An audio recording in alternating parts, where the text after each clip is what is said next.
bandiraɓe sehlaɓe heɗotoɓe radio Jowol Sare jaam hiire moon habruji moon e ɗemgal pular toɓɓen ɓurɗo mawnude ko toon to États-Unis puɗɗoɗon ma en jaa toon to congrès mo États-Unis noon ƴeewen hono kamɓe républicain démocrate koɓe nandiri ko fati e ɗiɗo facture aji nayyi ponnoɗe signanede ko ɓooyi taw balle Ukraine ene jeeya hen ma en jaa toon to New York kadi hono kanko ancien président Donald Trump ñawore makko ene wayno ko neɗɗo goto duppi toon hoore muɗum noon hande ɗum e kadi holto ñawore makko yarata habruji men international hono kamɓe Israël ene wayno e tugnade kadi ko habruji gumiriɗo toon to terrain ɓe mbawino bombardude Iran kono e ñalawma walla e jamma kadi pettoji mbaɗino toon to Irak ɗum noon ko base mo ganduɗa kamɓe Iran eɓe sippota ɗum habruji men international manaw en toon to Mauritanie d' abord ƴeewen hono oɗo suka baranoɗo toon to Attar ene wayno tumunoɗo naggama ma en jaatom Sénégal caggal jillu makko toon to Mauritanie on kanko Bassirou Diomaye Faye hol leydi ndi o jogori yillade kadi pour lawol makko ɗiɗaɓol habruji meɗen ma en naw en to Niger ɗum noon ko jokkodiral gongal hakkude États-Unis e Niger ɓe noon ɓeydo bonde toon to Burkina Faso kadi ne wayno ko yimɓe tato diplomate en taw ko France naɓe ndiwama toon cakkitoɗen ko toon to Ukraine hono kanko président Zelensky ƴeewen hol déclaration ngaji ɗo waɗi ɗaminade janggo woteji ma mbat toon to congrès mo États-Unis ko fati e walludemo beele o heeɓe 61 milliard dollars pour walludemo haare wonde hakkude makko e Russie ko ɗon titruji men ɓuuri mawɗo ma en gara datuji muɗum joni siftindon tan hannde ko aljuma 19 lewru avril hitande ujunnaje ɗiɗi e nogas e nayyi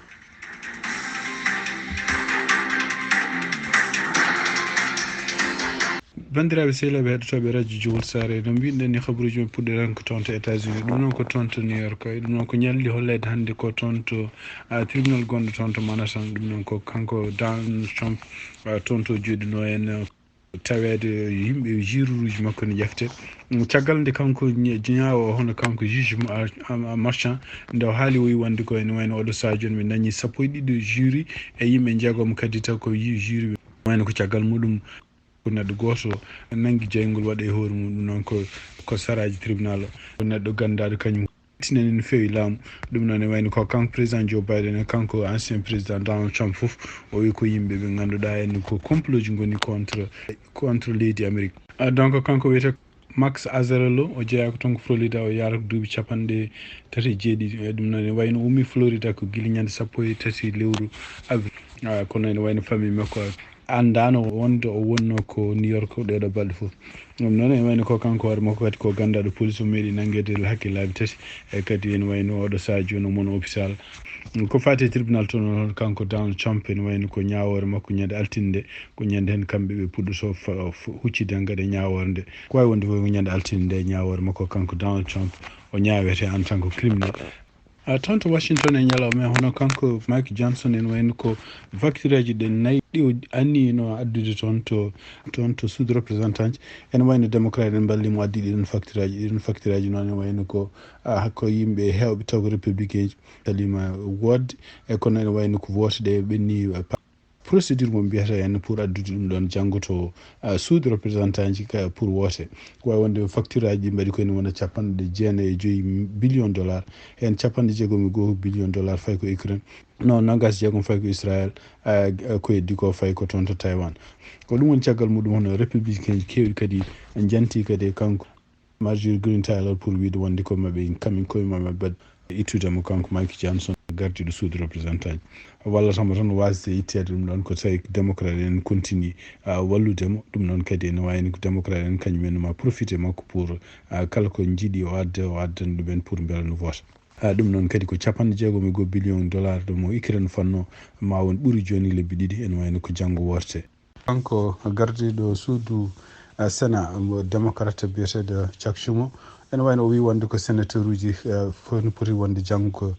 tawede toon to Washington ɗum noon ko pour beele pada so tawi facture aji gummotoɗe toon to sud représentant ji gaari kamɓe koye beele ɓe vote ɗum noon beele ɓe jawna ɗum pour wawde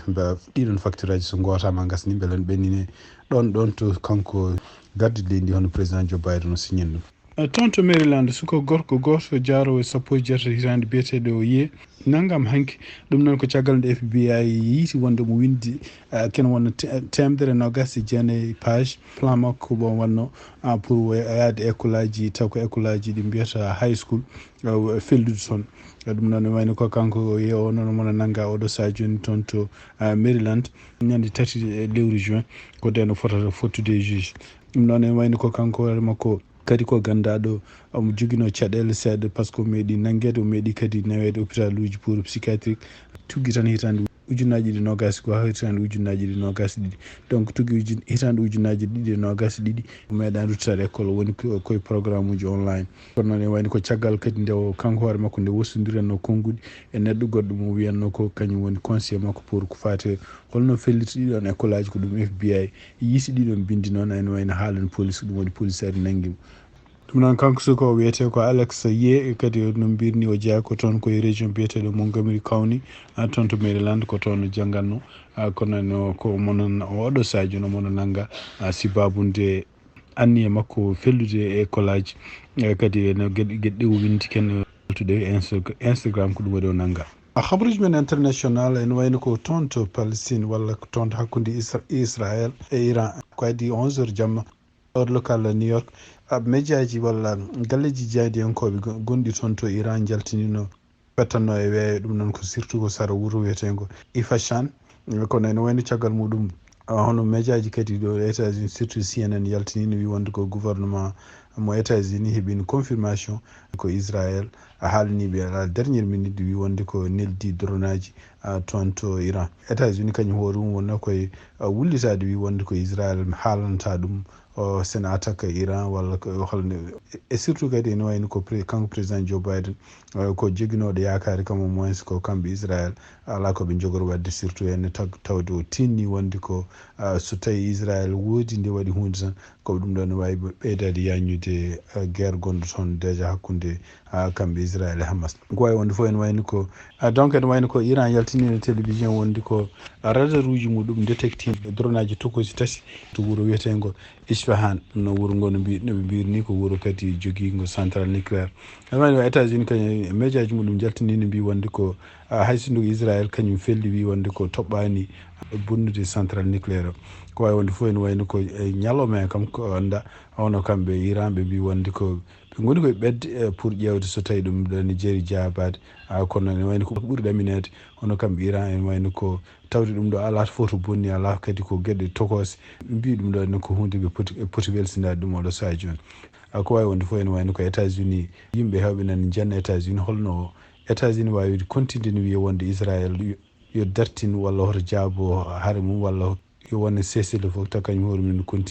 ene continue hande nelde kalisaji ɗum noon ko tumnade kadi e jeydiyankoɓe Al Jazeera ko kaali ɗum noon e wayno ene anda oɗo saha joni hono kamɓe leyɗele joguiɓe doole ɓe eɓene continue ñagade Iran e kon continue kadi ñagade Israël nde o dartini ɗo en ko mbiyata déescalation donc to ɓeydade kadi yañude haade wonde oɗo saha joni toon to Moyen-Orient hande ko fati fitina gonɗo hakkude Israël e Iran oɗo saha ene wayno koye jamma kadi pettoji mbaɗi toon to base mabɓe kamɓe base gonɗo toon to Irak taw base o kadi ko yimɓe ɓe Iran supporti goni toon oɗo saha ene wayno ko kamɓe États-Unis e kamɓe Israël ɓe mbi wonde ko ala foof peeje ɗeɓe jogui walla ala foof ko nawdi ɓe ɗiɗon pettoji explosion ngaji mbaɗɗi toon ɗi ɗum noon fof ari ko caggal ñalawma tan caggal nde kamɓe Israël wiye ɓe mbi ɓe berlima walla ɓe attaque toon to ɓe attaque Irak ɓe attaque Iran ɗum noon ene wayno ko oɗo saha joni ene wayno ko habaruji gulɗi tan jaltuɗe e jamma anda ko taw wonno ɗum wayi ɗum wayi ko wawi wonde foof tumnade kadi hande habaruji gummiriɗi toon to terrain hono kamɓe ardiɓe leydi ndi surtout kadi généraux ji toppiriɗi ko fate défense mo Iran ɓe mbi oɗo saha joni ɓe dokkani fayida no fewi attaque mo Israël waɗi toon saabu ala ko bonni kadi ala to yana hay nokku kadi ko gueɗe ɗe ganduɗa en défense mabɓe ayren samminini ɗum guila yettaki leydi habaruji men hande toon to Europe tumnade habaruji gomriɗi toon to TF1 hono newaɗi ɗo goto tumaɗo liggono e service aji espionnage russe nanggama toon to Pologne donc hono kanko nanggaɗo ene wayno tuma wiya wonde ko o wonno koye rokkude habaruji hono information ngaji russe habaruji ko on fate activité ji hono kanko Zelensky holno ɗannorto e surtout en aéroport mo heewi rewde aéroport gonɗo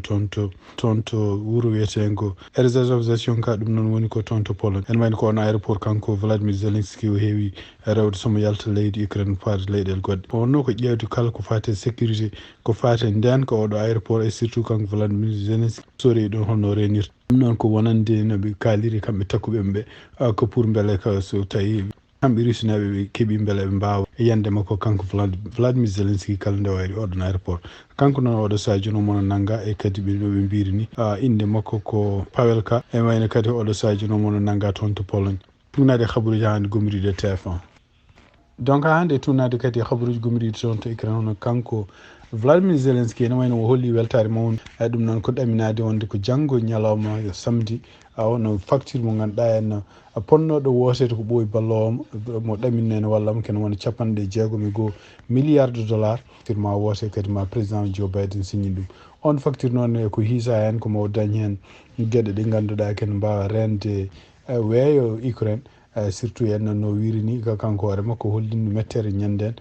caggal nde kamɓe leyɗele ɓurɗe hewde doole ɓe mbawi wallude hono Israël misilaji ɗi Iran wellino toon beele ne mbasi yettade Israël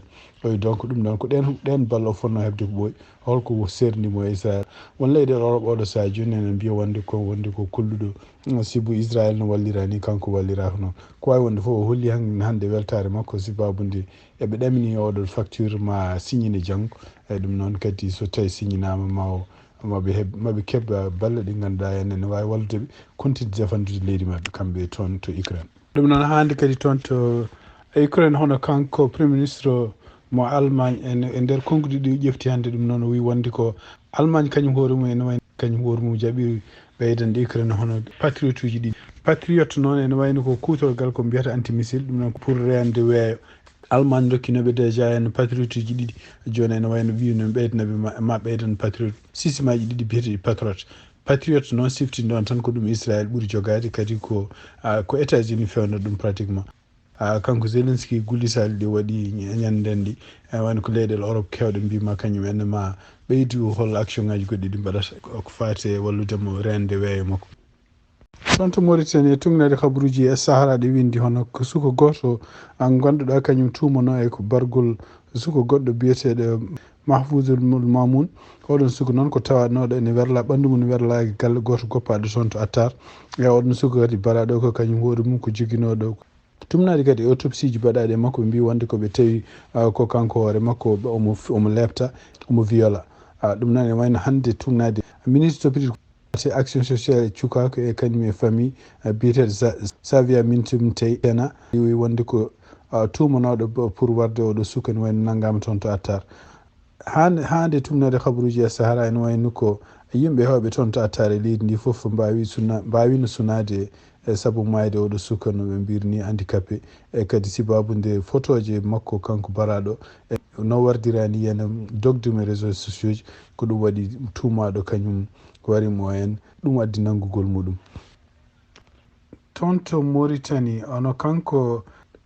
lamɗo kesso cuɓaɗo toon to Sénégal Bassirou Diomaye Faye ene wayno ko waɗino toon jillu ñande alhamis nde ɗum noon jillu makko ene wayno ko jillu kewgu doole no fewi kewgu kadi teddugal wonande Mauritanie par ce que ko Mauritanie woni leydi ndi gadandi ndi kanko Bassirou Diomaye Faye wawi yillade ɗum noon ko caggal nde wotana e wotoji ɓennuɗi en ko wawi wonde fof ene haalluji kalaɗe ɓe mbiya wonde ɓe kaali hen haalluji kewɗi kanko président Bassirou Diomaye Faye e kanko kadi tolno makko Mohamed Cheikhul Ghazouani en jeeya e toɓɓe kaalaɗe toon tugnade kadi hande yimɓe tawnoɓe jonde mabɓe kamɓe ɓeɗo ɗiɗi toon to palais présidentiel ene jeeya hen donc leyɗele ɗe ndenirte e surtout kadi holno ɓe kaɓirte ko fate waɗ boniyankoɓe ene jeeya hen kadi no wayno ko oɗo saha joni ko fate no holno ɓe mbawata hutorade gaz naturel gonɗo tufde Mauritanie e Sénégal ɗum noon koɓe mbiyata Grand Tortue ene jeeya hen kadi no wayno ko holde ɗum ɗon fuɗɗoto e kadi holno foti coggu muɗum ene jeyani kadi oɗo nanodiral gongal hakkude leyɗele ɗe ɗiɗi ko fate enne yimɓe awoɓe par ce que ne anda hande ne ɗum noon ko gueɗe baɗaɗe guila kanko Macky Sall woni laamu kene won 500 yamirore ɗum ko mbiyata licence taw ko batoje ne jamira taw ko batoje Sénégal naaɓe en jamira yo gaw e maaje gonɗe jimadi Mauritanie ɗum noon ko wawi wonde fof noon kanko Bachir Diomaye Faye o wawi kadi yiide Sénégal naaɓe hewɓe wonnoɓe toon to Nouakchott arɓe wonde jaɓɓademo ɗum noon koye lawol pangol Nouadhibou kadi wonɓe toon ñalawma foof pour beele ni jaam wona siftindon tan ko kanko Bachir Diomaye Faye e woteji bannoɗi ñande 29 mars hono kanko Bachir Diomaye Faye ko kanko gagni woteji pour wonande Sénégal naaɓe wonnoɓe toon to Nouakchott wawi wonde fof en wayno kanko Bachir Diomaye Faye mo ɗamina janggo samedi ma o yillo toon to Gambie ɗum noon kadi siftindon ko gardiɗo leydi Gambie hono Adama Barrow kanko hoore makko tawi o arino tawede e inauguration makko walla investiture makko bannoɗo ñande 2 avril hitande ujunnaji 2024 toon to Niger e tugnade kadi habaruji gumiri to BBC hono kamɓe leydi États-Unis e kamɓe leydi Niger ene wayno ko hankadi ene wayno ko jokkodiral mabɓe diplomatique woni koye gas lebbi garoji hawnaki ɗo e lebbi ɗiɗi lebbi tati en ɗamina wonde ko kamɓe militaire uji américain ji wonɓe toon ken wona ujunere neɗɗo ɓe kadi kala ko base koɓe joguino toon hawnaki maɓe jaltu leydi ndi siftinde on tan ko kamɓe États-Unis ɓe nomini ambassadeur kesso ɗum noon koye darɗo hitande biyeteɗo Kathleen on kadi ko neɗɗo joguiɗo karallagal no fewi ko fate jokkodire leyɗele Afrique kono ene wayno ko tugnadi kadi ko yalti e ɗiɗon article uji hono kamɓe États-Unis e surtout e haralleɓe maɓe mbawi jogade fof ɓe mbawi ronkude tamde hono ardi joni oɗo Sadio Niger ko sakkiri ko ene wayno ko haala ka boni ko caggal nde kamɓe Amérique ɓe piɗɗi gari toon ɓe mbi wonde ko ɓe beelaka jokkodiral hono kamɓe Niger ɓe continue jogade ngal oɗo Sadio ne Russie ɓe beelaka kadi hono kamɓe Niger wasde ɓe woppude hono gardinoɗo leydi ndi biyeteɗo Bazoum ɓe beelaka kadi oɗo Sadio hono kamɓe Niger noɓe dokkiri dole Russie beele ne wawa wallude ɓe wadde exploité ko mbiyata uranium toon to Niger ko wawi wonde fof ene wayno ko jokkodiral ngal hankkadi way kono gasini ɗum noon kadi ene wayno ko yiyama ɗeɗo balɗe hono kene won militaire uji temedere taw ko yimɓe dadiɓe ummiɓe toon de Russie e ɗum noon ko groupe lomtiɗo groupe Wagner en arɓe toon taw kadi ko yimɓe hebloɓe ko fati militaire agal kadi ene wayno seppoji kadi mbaɗino toon aset ɓennuɗo ɗin seppoji fof tawni drapeau ji Russie ni hen e drapeau ji Mali e drapeau ji Burkina Faso ne kolle hen article o no holliri tan wi wonde ko ɗeɗo leyɗele tati hono kamɓe Niger Burkina Faso e kamɓe Mali ene wayno jokkodiral mabɓe Russie koko continue oɗo saha joni e kadi Russie ne continue ɓeydude doole muɗum toon bandiraɓe sehilaɓe heddotoɓe radio Jowol Sare ko ɗi kabaruji min jogon noon hannde ɗemgal Pulaar siftinde on tan hannde ko aljuma 19 lewru avril hitande ujunnaji 2024 yen mbaale jaam on jarama.